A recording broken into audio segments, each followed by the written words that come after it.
This is going to be a bit of a rambling video because I have a lot to talk about. The main idea, I guess, is that I believe a person is more spirit than he is body, and I have several thought experiments to demonstrate that. So like in fiction sometimes,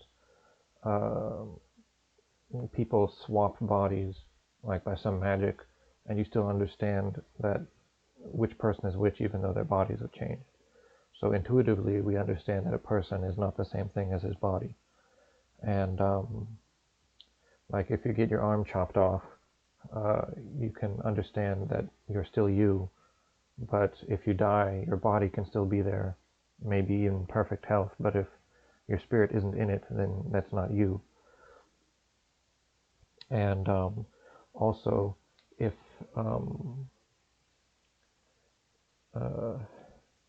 if a person like works to become a better person, like he was grumpy in the past and now he's happy, you could say he became a different person.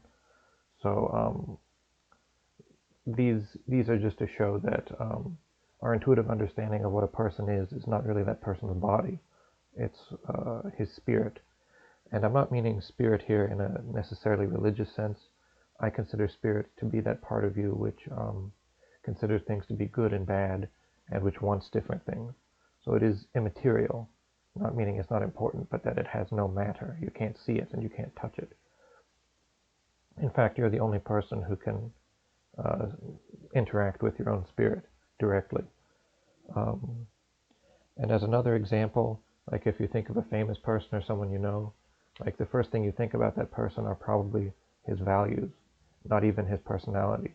Like if you think of Gandhi, I would imagine probably the first thing you think of is his pacifism and his desire to help people.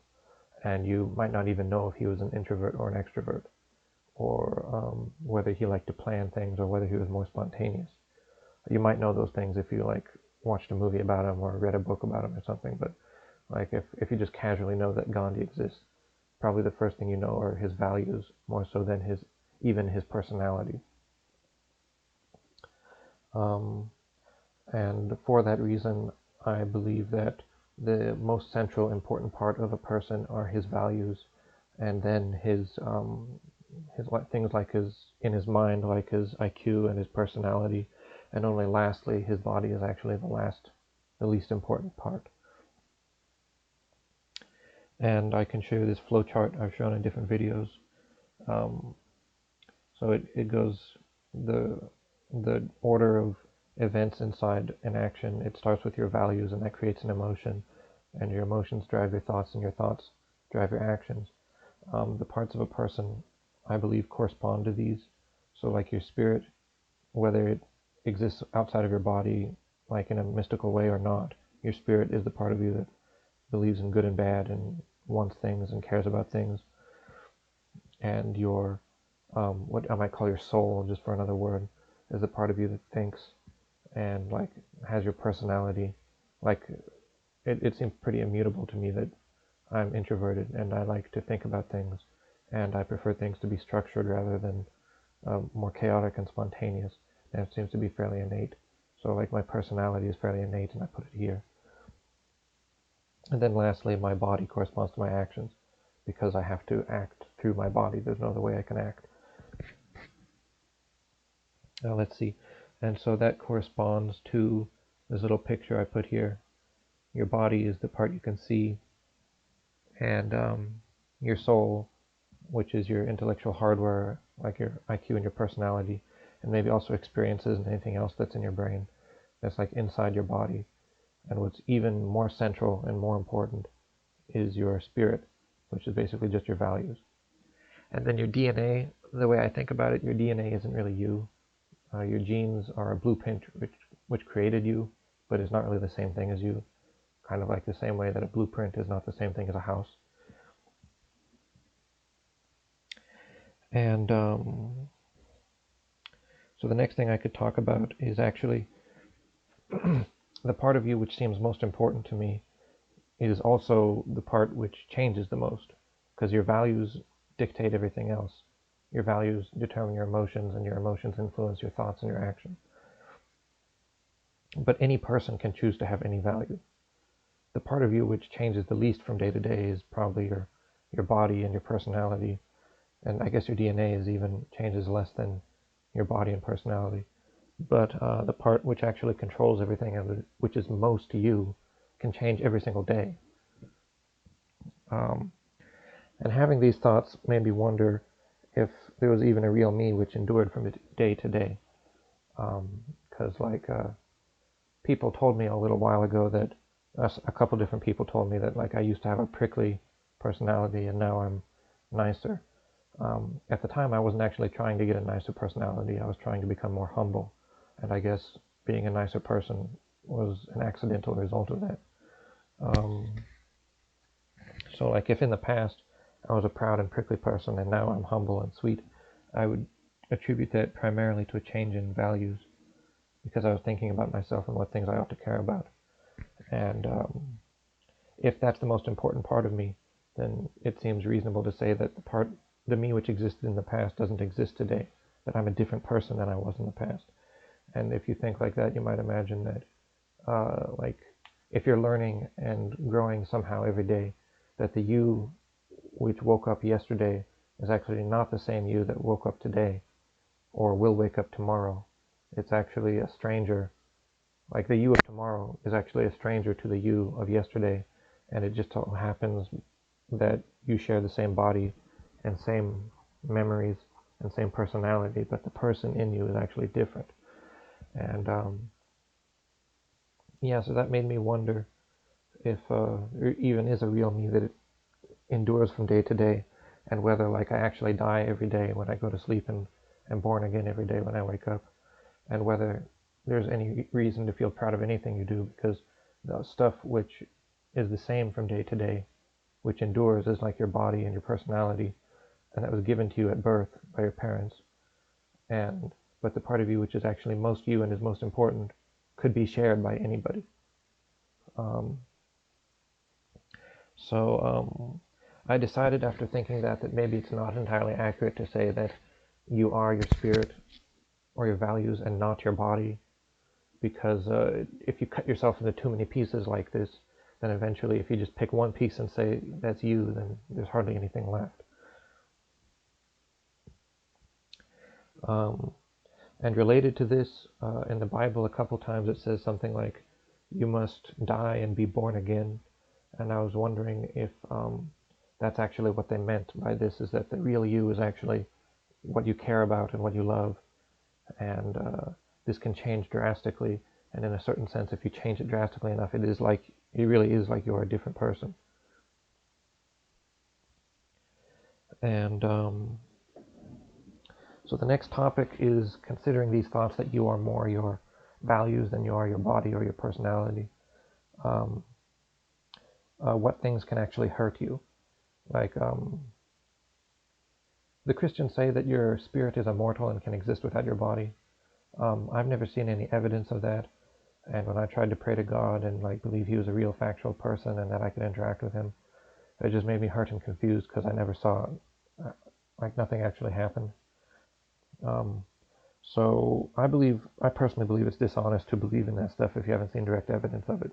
But anyway, it does seem true to me just by thinking about how I work and how other people work, that you are more spirit than you are body. And when you think about that, something I thought about is that, well, then what can actually hurt you? If your spirit is dependent on your body, then hurting your body will indirectly hurt your spirit, because if you die, you're dead. If your body is damaged enough, then you will die. But otherwise, it doesn't seem like hardly anything has to hurt you if you don't want it to. Your social status, your money, your accomplishments, even your friends and family and children, those are not the same thing as you. So if something happens to this stuff and it would hurt you because you care about those things, but it doesn't have to, because you could choose not to care about those things. So the only thing which actually has to hurt you and you can't do anything about is damage to your body, because your soul lives in your body, and so far as I know, it can't live without your body. At least not here anyway. I think the Christians would agree on that your soul can't live here without your body. Um, so absolutely anything else that happens to you, you can choose not to care about it and it can't hurt you. Now, of course, when it comes to things like family and friends and children, that would seem a bit strange to say. I guess it's normal to love those things, and if you lose them, to mourn over them. I consider mourning to be the process of letting go of something that was important to you. But after the process of mourning, there's no reason, it seems to me, that you can't choose to be the same person or an even better person than you were before you had that thing. Like even if it's your friend or your dad or something.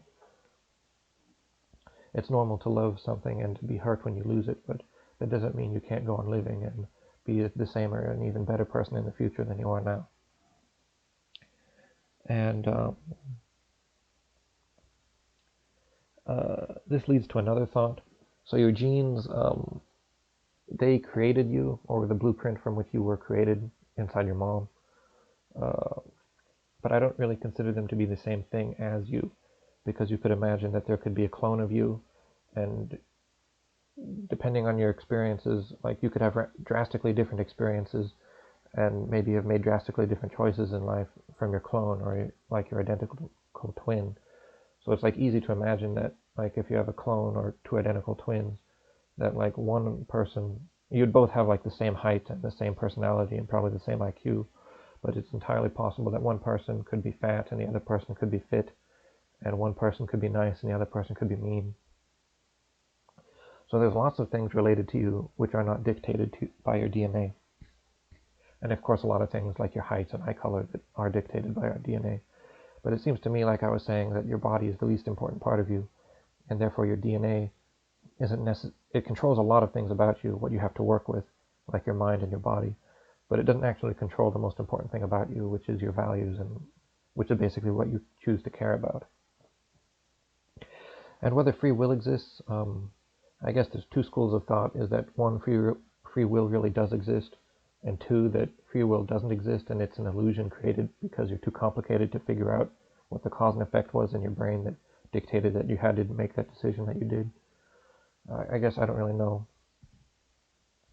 If there is a real thing of free will, I would guess that it is your ability to choose what things you care about. Because if my model is correct, then your values are at the center of everything, and what you care about, which is your values, dictates what emotions you feel when you experience things, and that dictates what kind of thoughts you have, and what kind of thoughts you have dictate what kind of actions you can perform. So if free will exists, it is your ability to choose to value differently than you have in the past. And obviously people can do that, just like people change their religion and or just choose to try to be a better person. Now, I suppose it's possible that because the process of choosing your values is very complicated, that maybe someone someday could figure out and prove ahead of time which religion somebody would choose and what values he would choose. And if he could do that, I guess that would prove that free will doesn't exist. But for all practical purposes, it's just easier to imagine that free will exists, because trying to deterministically figure out what people are doing is very complicated.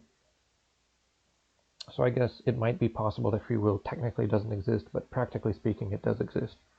And I think even atheists and people who don't think that free will technically exists, they will agree that free will does practically exist, because it's just a lot easier to think about people choosing to do different things than to imagine that they're a deterministic machine and trying to understand how they work by imagining them as a deterministic machine.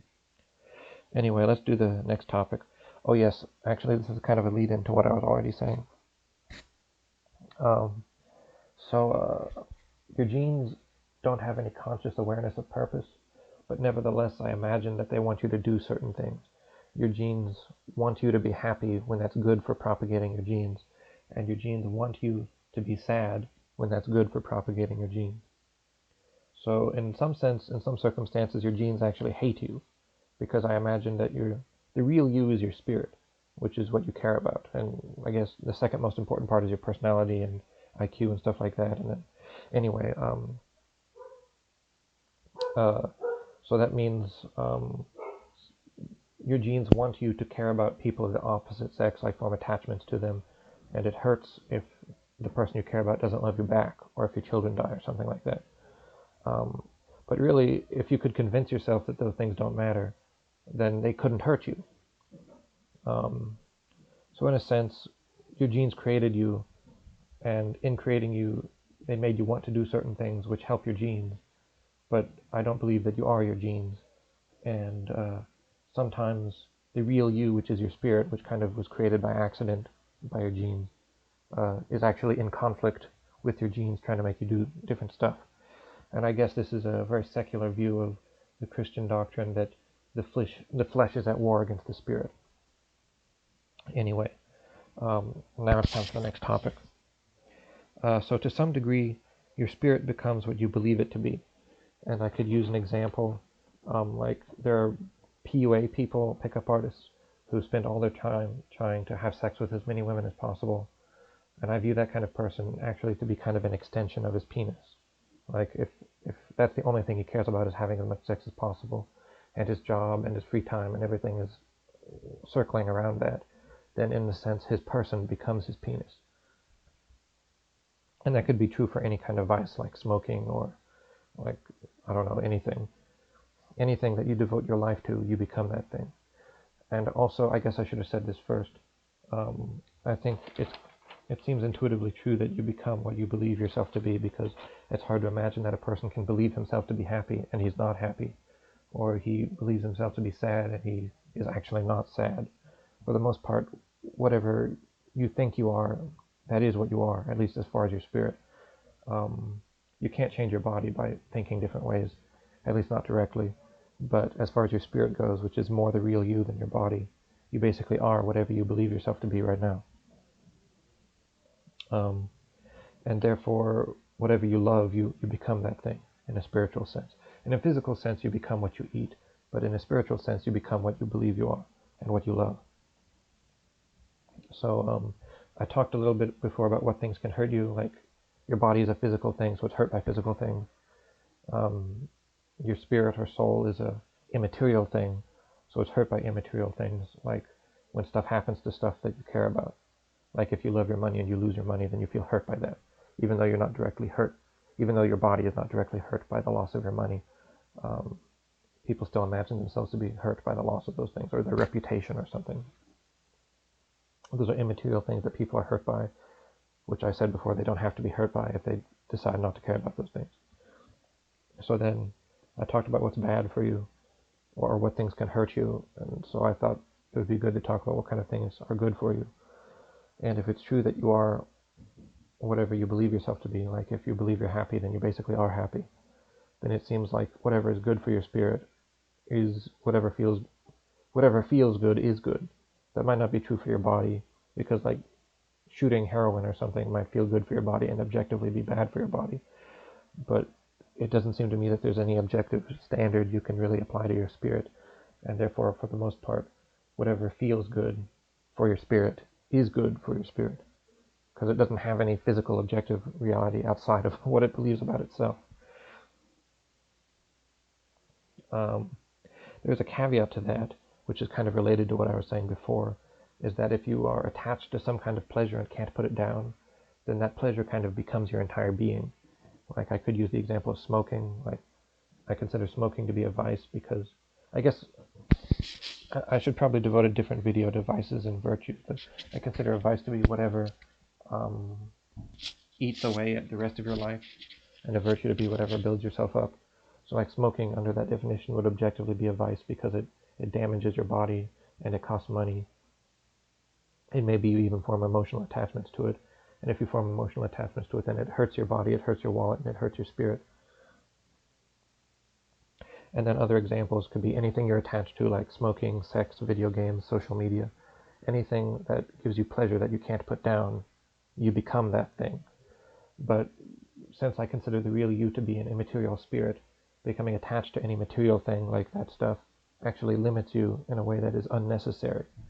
You become smaller whenever you are attached to something and can't put it down. So I would say that pleasures are good so long as you aren't attached to them.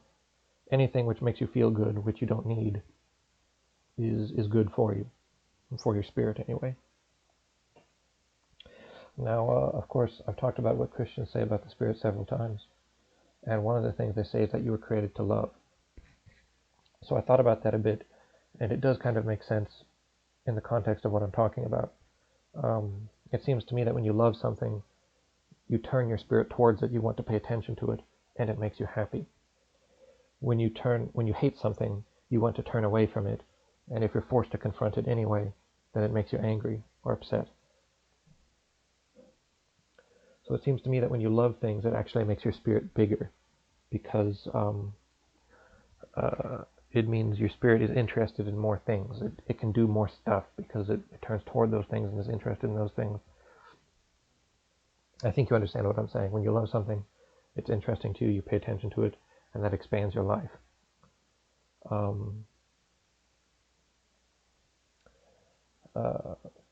So I guess I have two things to say about that. Something I think which Christians get confused.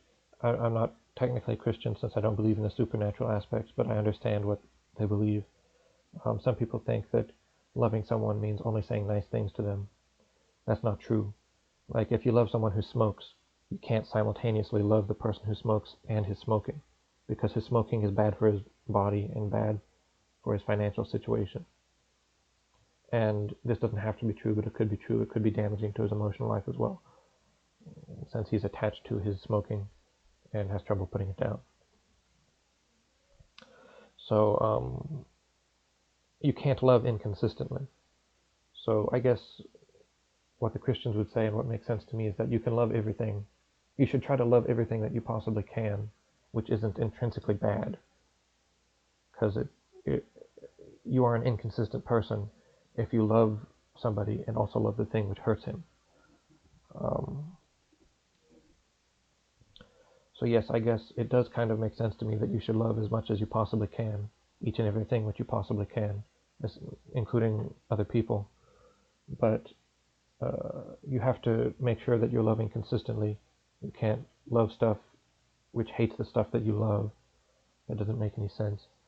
And anything you love which gives you pleasure, which you can't put down, you become that thing, and therefore that limits you, because there's no reason for your immaterial spirit to become a material thing. I hope that makes sense. But when you love something and become attached to it, you become that thing spiritually. And so yeah, I guess that's everything I wanted to say.